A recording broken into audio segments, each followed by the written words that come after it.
जय गुरुदेव। परम पुरुष गुरुदेव जी,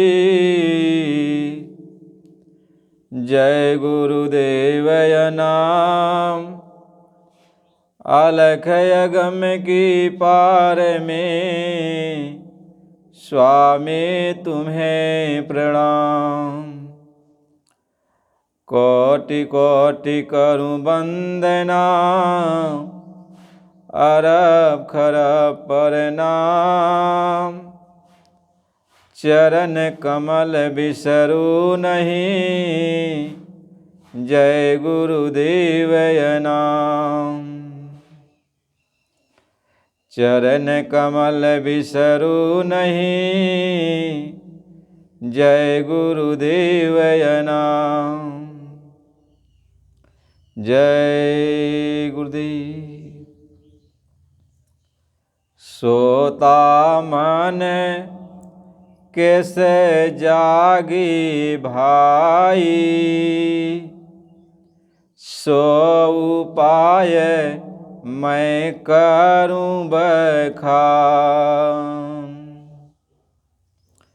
तीरथ कारी व्रत भी राखी, विद्या पढ़ की हुए सुजान।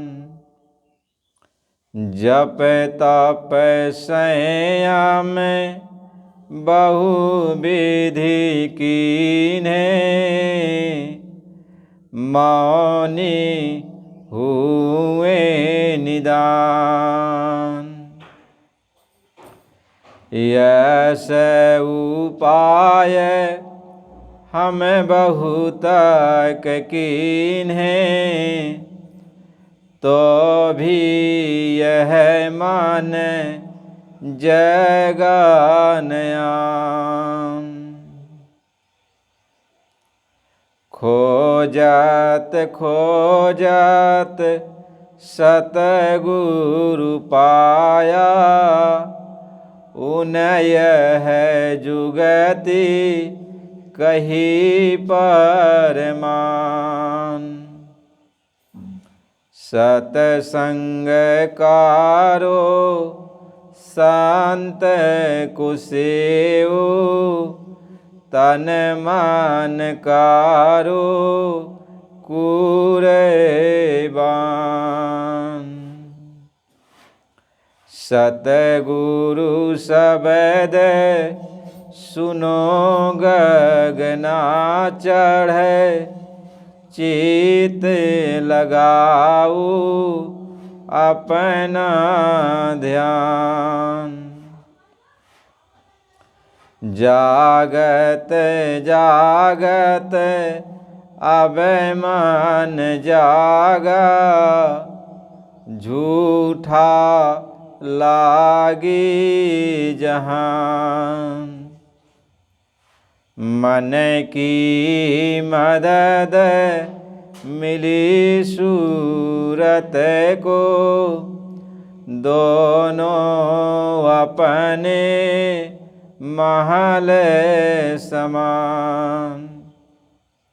बिना शब्द यह मन नाही जागी, करो चाहे कोई अनेक विधान। यही उपाय छाट कर गाया, और उपाय न कर परमान। सतगुरु स्वामी कहें समझाई, थो था है सब मिगी की हम। जय गुरुदेव। परम पूज्य परम संत बाबा जय गुरुदेव जी महाराज के चरण कमलों में कोटि कोटि प्रणाम। यहाँ पे उपस्थित सभी सत्संगी भाई बहनों, ग्रामवासियों, नर नारी, बच्चे बच्चियों, सबको सादर जय गुरुदेव। आप सब लोग बड़े भाग्यशाली हो कि आप सबको यह संदेश सुनने को मिल रहा है।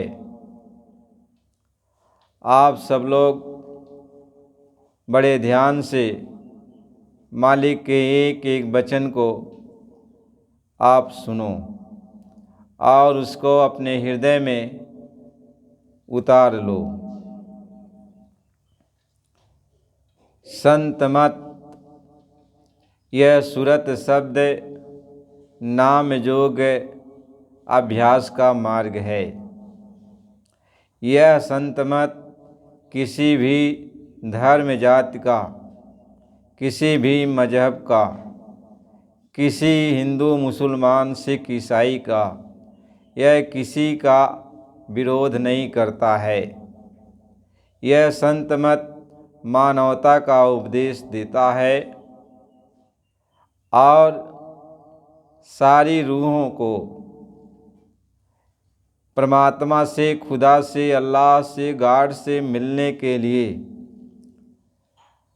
उपदेश देता है कि यह आत्मा, यह रूह, यह सोल, यह सूरत, यह परमात्मा की, खुदा की, गॉड की, अल्लाह की अंश है। यह आत्मा जुगों जुगों से अपने घर से निकलकर और इस काल माया के देश में आकर मन माया के अधीन होकर अपने आप को भूल गई है। महापुरुष ये समझाते हैं कि अब ये आत्मा जब से अपने घर को भूल गई तब से ये मारी मारी फिर रही है और इसको नाना प्रकार का दुख और तकलीफ उठाना पड़ रहा है। महात्मा इस बात को समझा रहे हैं। हर इंसान दुखी है, कोई भी हो, राजा से लेके रंग तक, अमीर गरीब, दीन दुखी, सेठ साहूकार, हिंदू मुसलमान, सिख ईसाई, किसी के पास आप जाओ तो सब अपने दुखों का बयान करते हैं। कोई भी इंसान सुखी नहीं है। जो भी इस तन मन के पिंजड़े में आए हैं सब लोग दुखी हैं और इनके दुखों का कारण ये हमारा मन है, जो हमें इस आत्मा को इस पिंजड़े से आज़ाद होने नहीं देता है। यह मन है जो आत्मा को इसी पिंजड़े में घुमा फिरा कर रखना चाहता है। महापुरुष ये समझा रहे कि ये आत्मा बहुत जतन की, बहुत उपाय की कि हम इस तन मन के पिंजड़े से आज़ाद हो जाएं और अपने घर पहुंच जाएं, जहां हमको किसी प्रकार का दुख तकलीफ नहीं है, जहां पर जन्म और मरण का कोई बंधन नहीं है, जहां पे हमेशा परमानंद की प्राप्ति होती है, जो आनंद का सागर है, वहाँ ये आत्मा जाना चाहती है। बूंद समुद्र में मिलना चाहती है, आत्मा परमात्मा में समाना चाहती है, लेकिन ये हमारा मन है जो हमारे और परमात्मा के बीच में, खुदा के बीच में, गॉड के बीच में, अल्लाह के बीच में, भगवान के बीच में यह एक पर्दा बन करके खड़ा है। यह एक दीवार बन करके ये खड़ा है, यह जाने नहीं देता। ये मन ही है जो हमें रोक के रखता है। महापुरुष ये समझाते हैं, इस पर्दे को हटाने के लिए, इस मन को हटाने के लिए कि ये मन हट जाए रास्ते से, ये पर्दा हट जाए रास्ते से, सभी लोगों ने, किसी भी मजहब में कोई पैदा हुआ हो, किसी भी जात में कोई पैदा हुआ हो, अपने अपने नियम कानून से सब लोग इस मन से लड़ाई लड़ रहे हैं। लेकिन यह मन से कोई भी पार नहीं पाया। मन सबको गिरा देता है, मन सबको गिरा देता है, कोई भी मन से उबर नहीं पाया। और सब लोग उसी जो दीवार है उसी में टकरा टकरा करके अपने सिर को फोड़ देते हैं, यानी गिर पड़ते हैं, लेकिन वह दीवार टूटती नहीं है।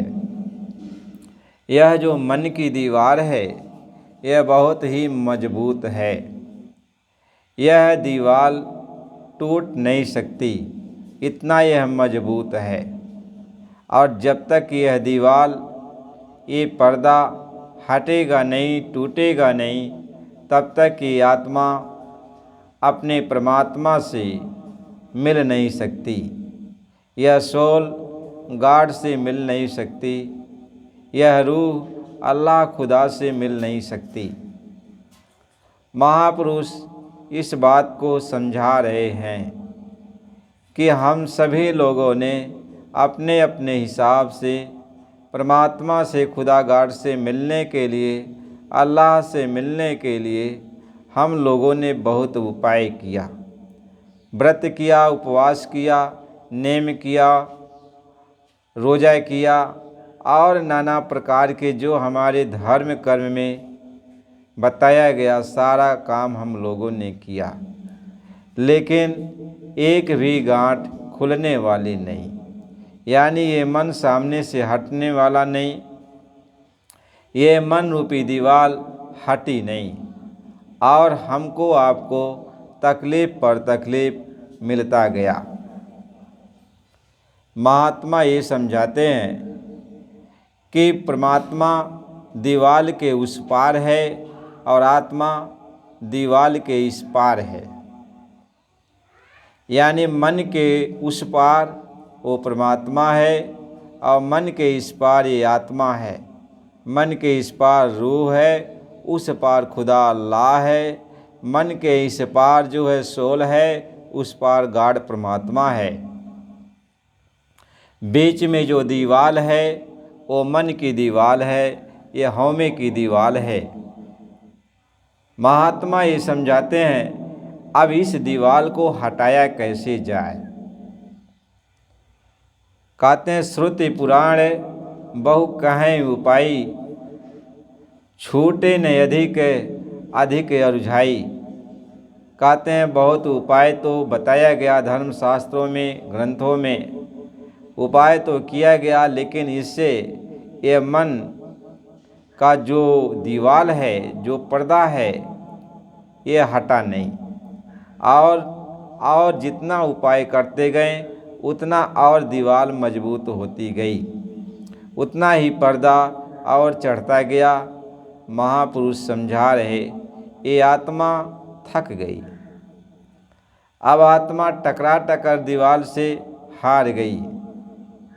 अब ये अपने घर जाए तो जाए कैसे।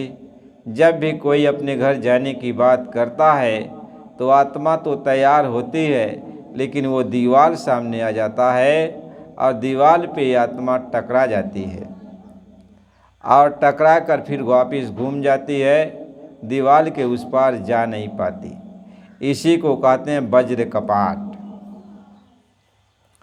ये वज्र कपाट जब तक ये टूटेगा नहीं, ये खुलेगा नहीं तब तक कि आत्मा अपने घर जा नहीं सकती है।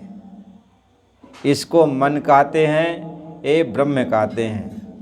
यह मन ही है जो ब्रह्म का स्वरूप है। महात्मा समझाते हैं, अब ये मन की दीवार टूटेगी कैसे। कहते हैं कि सोता मन कैसे जागे भाई, सो उपाय मैं करूं बखान। यह मन कैसे दीवार टूटेगा, यह मन कैसे तुम्हारा रास्ता छोड़ेगा, यह मन तुम्हारा साथ कैसे देगा, इसके बारे में महापुरुष समझा रहे हैं कि दुनिया में आपने तो बहुत कुछ उपाय कर लिया, लेकिन इन उपायों से यह मन की दीवार टूटी नहीं।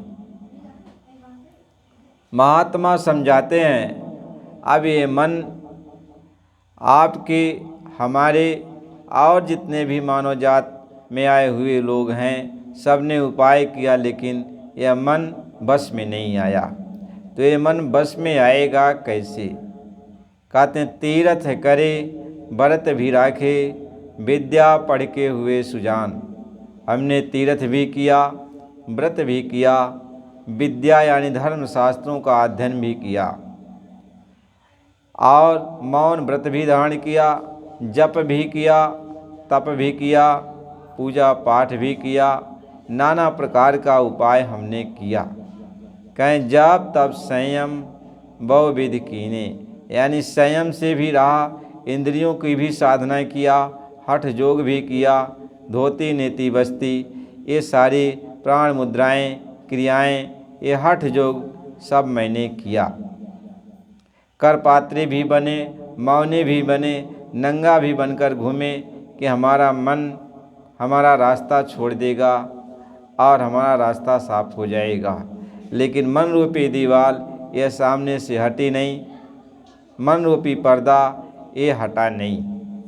कहते हैं, यह उपाय हम बहुत कीन्हे तो भी यह मन जगा न आन। हमने बहुत ऐसे उपाय किए, जो भी लोग बताए सब उपाय करते गए, लेकिन यह मन जगा नहीं, जागा नहीं। तो जब से संत महात्मा आए, पहले तो महापुरुष नहीं थे, नहीं आते थे, गुप्त संत रहते थे, लेकिन वह जीवों को समझाते नहीं थे, सृष्टि की संभाल करते थे। लेकिन कबीर साहब के समय से जब प्रगट संतों का अवतरण हुआ, और प्रगट संत का जब अवतरण हुआ, तब इस मन की बारीकी को उन्होंने बताया। कहा है कि यह मन कैसे रुकेगा, यह मन कैसे जो है साफ सुथरा होगा, यह मन कैसे परमात्मा से मिलाएगा, यह मन कैसे तुम्हारा रास्ता छोड़ेगा, इसके बारे में कबीर साहब जी ने शुरुआत की। उन्होंने इस बात को बताया।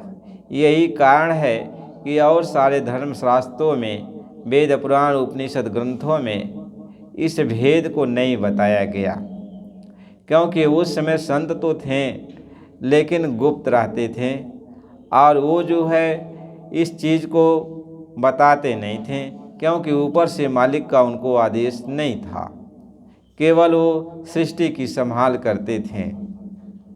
अब आज भी वो हैं, आज भी वो सृष्टि की संभाल कर रहे हैं।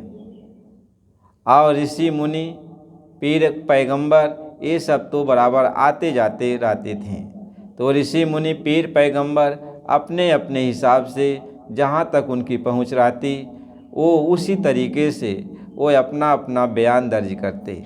इसलिए नाना प्रकार के धर्मशास्त्र बने, ग्रंथ बने, पुराण बने, सब अपने अपने हिसाब से जहाँ तक जिन्होंने साधना किया, जैसे जिन्होंने अनुभव किया, जैसे जिन्होंने जिनको देखा, तो वो सब उतना बयान किए।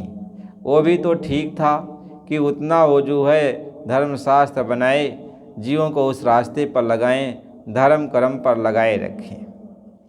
लेकिन परमात्मा का दर्शन नहीं हुआ, आत्मा अपने घर सचखंड अनामी धाम सतलोक नहीं पहुँची, क्योंकि ये ऋषि मुनि बेचारे वहाँ तक तो गए नहीं थे, वहाँ तक जिनकी पहुँच वहाँ तक नहीं थी, वो वहाँ का भेद नहीं बता सकते हैं।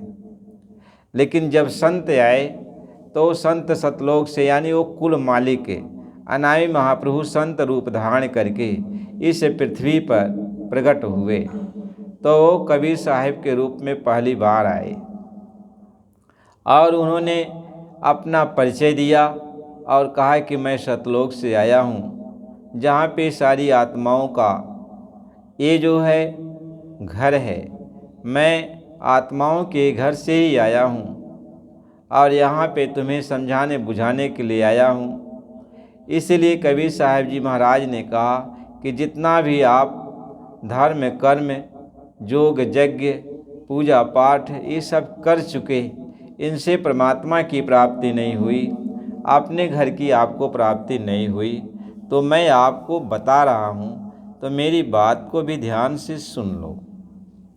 तो कबीर साहिब जी महाराज ने कहा कि देखो, वह परमात्मा की बात जो है, जो अपने घर चलने की जो बात है, जो मन को हटाने की बात है, यह जो नाना प्रकार के उपाय आपने किया है, इन उपायों से वो संभव नहीं है।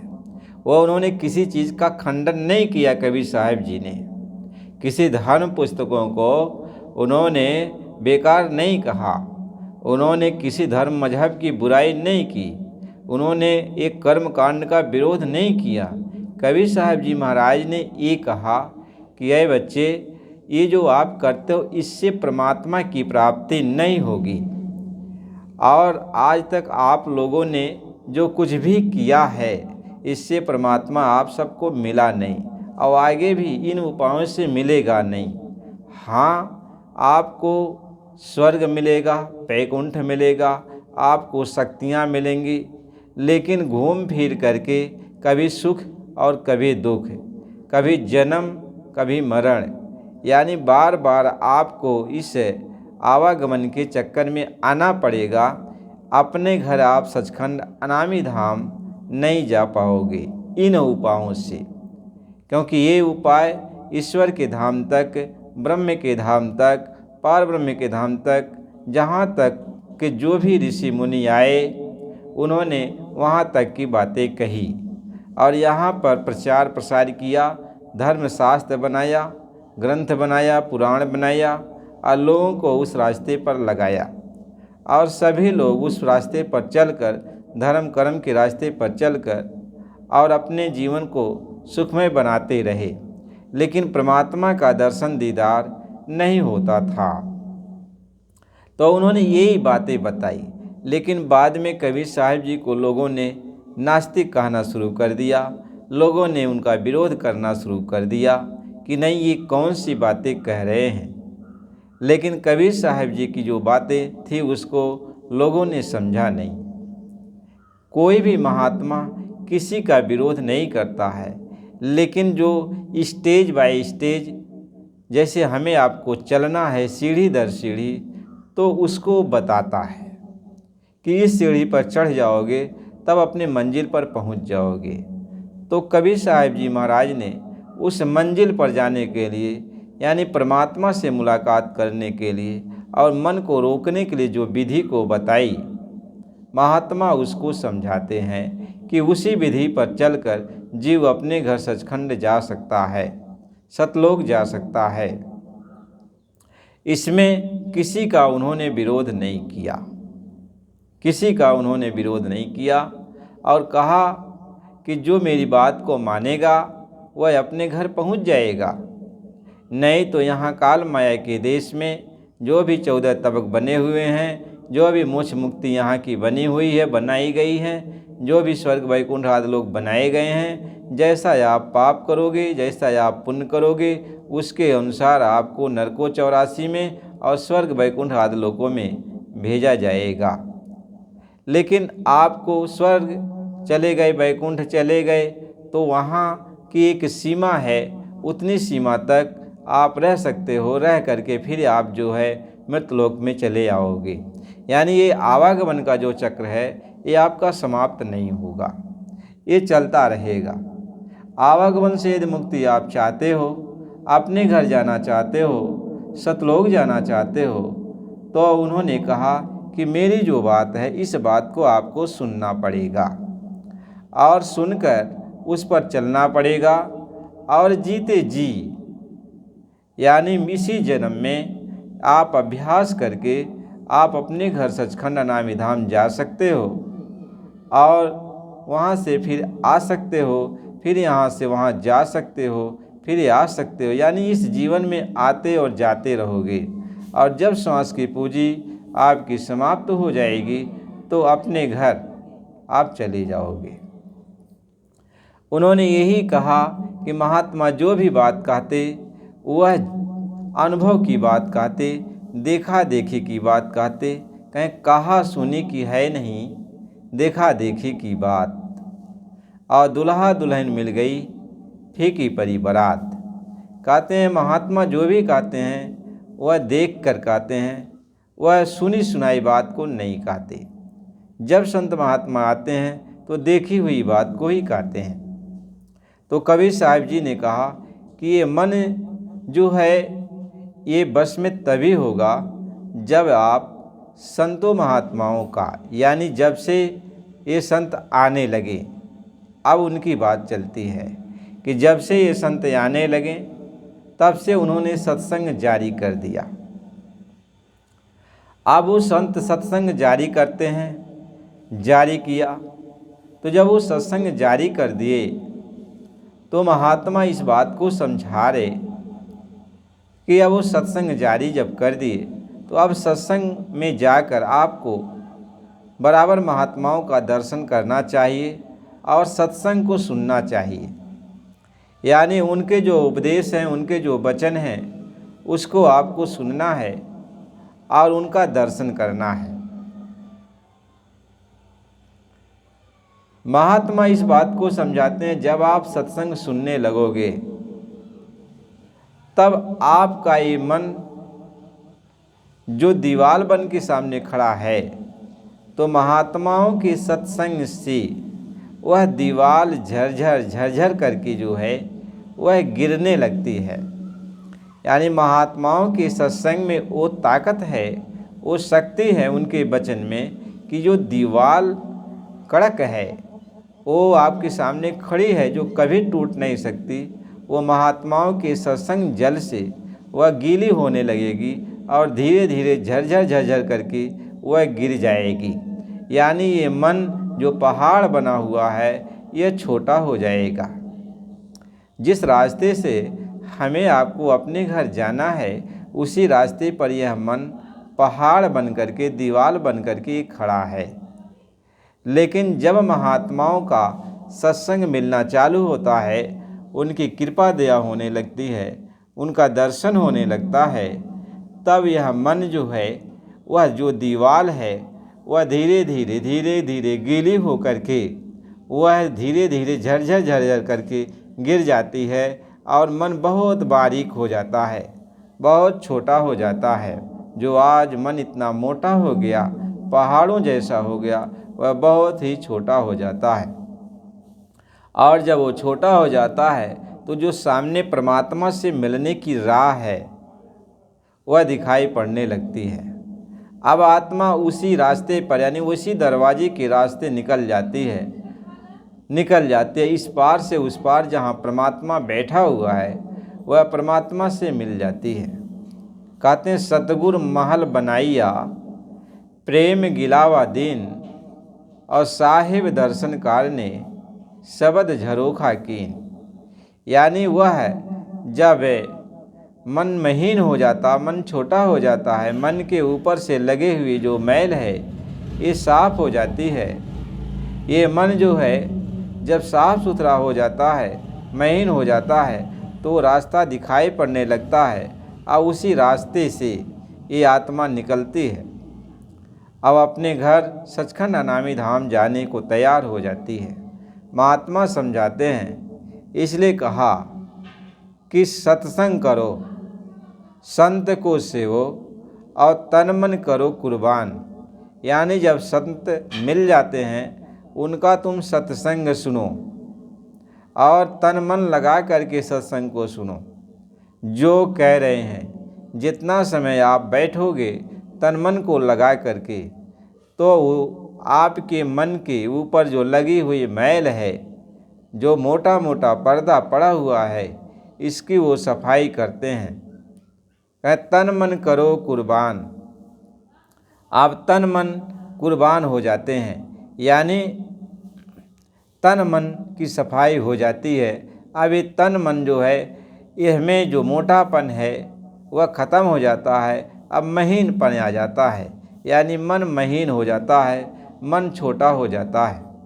और जब मन छोटा हो जाता है तो जो रास्ता दिखाई पड़ता है, उसी रास्ते से आवाज़ निकल रही है, उसी रास्ते से प्रकाश निकल रहा है।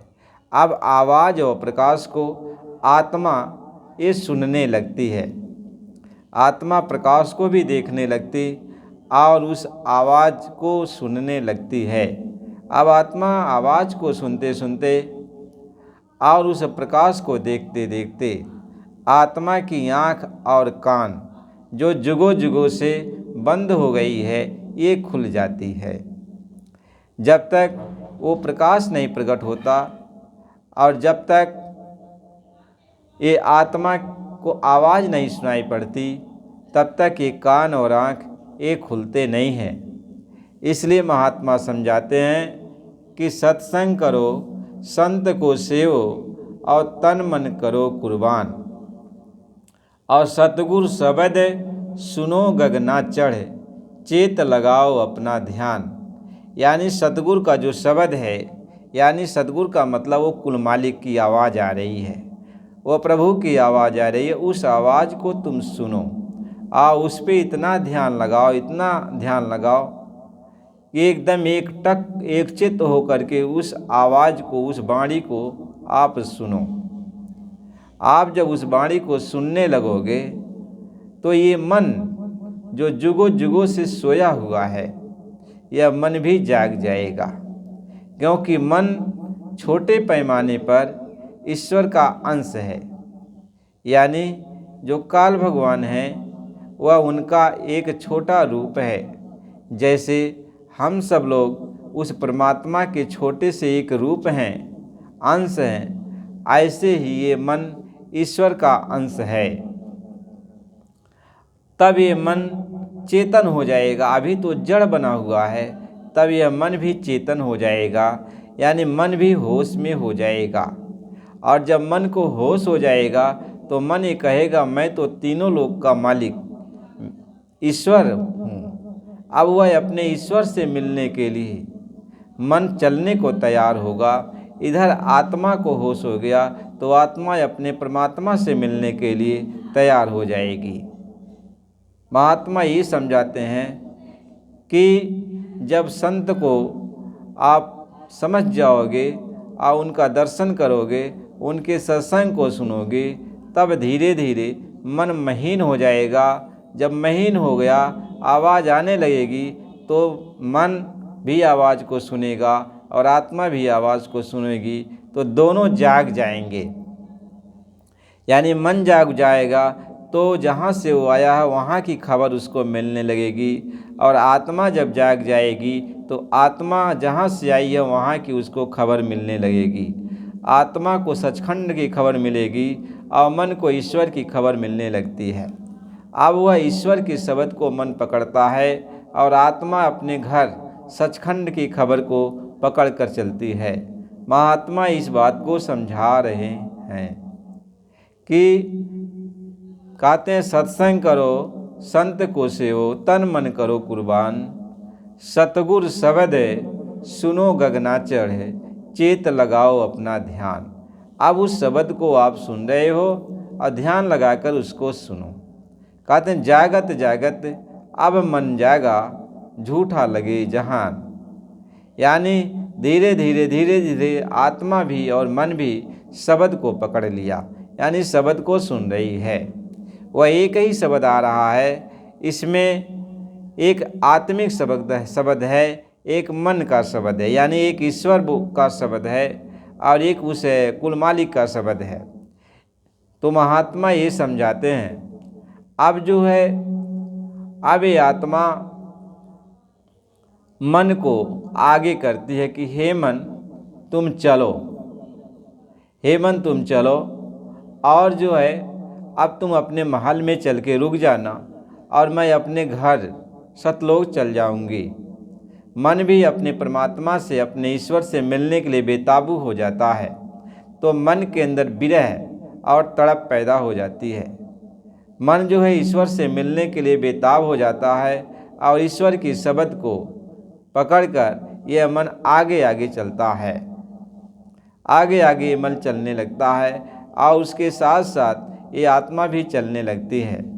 महात्मा इस बात को समझाते हैं, कहते हैं जागत जागत अब मन जागा और झूठा लगे जहान। अब इस मन को यह जहान झूठा लगने लगता है, क्योंकि अब उसको अपने प्रीतम प्यारे परमात्मा ईश्वर की आवाज़ सुनाई पड़ने लगी। अब ईश्वर की आवाज़ में अमृत है। मन अब अमृत को पीने लगा। यहाँ तो विषय को पी करके यह बौरा गया था और हमेशा विषयों में याद ही रहता था, लेकिन अब इसको अमृत पीने को मिल रहा है तो ये मन हमेशा अमृत ही पीना चाहता है, यानी ईश्वर की वाणी को ही सुनना चाहता है। कहे मन की मदद मिली सूरत को, अब दोनों अपने महल समान। अब ये मन की मदद मिल गई इस आत्मा को। अब ये मन जो है अपने घर जाकर ईश्वर के देश में ईश्वर से मिल गया, अब ईश्वर का रूप हो जाता है। अब आत्मा उसके आगे चल पड़ती है।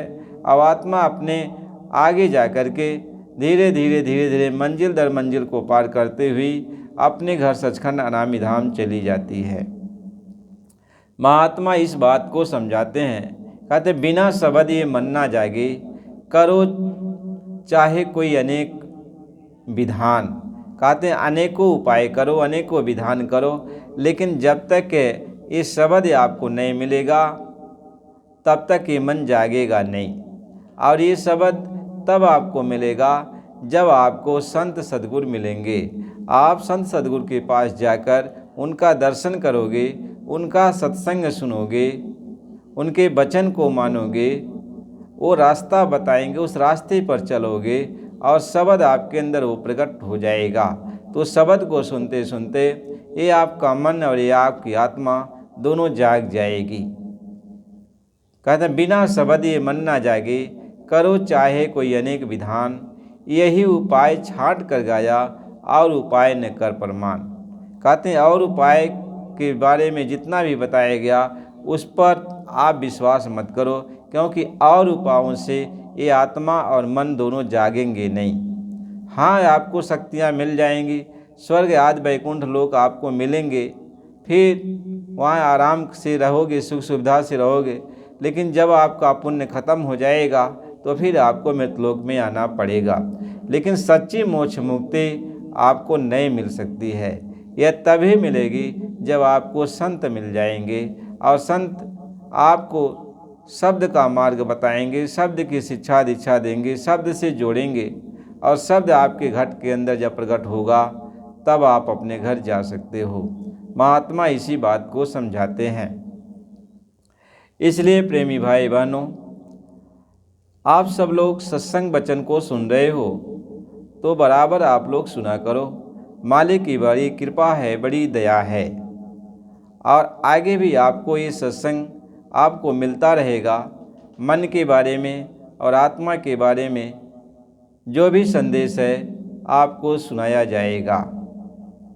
आप नए हो तो चैनल को सब्सक्राइब करो, लाइक करो और बराबर सत्संग को आप सुनते रहो। जय गुरुदेव।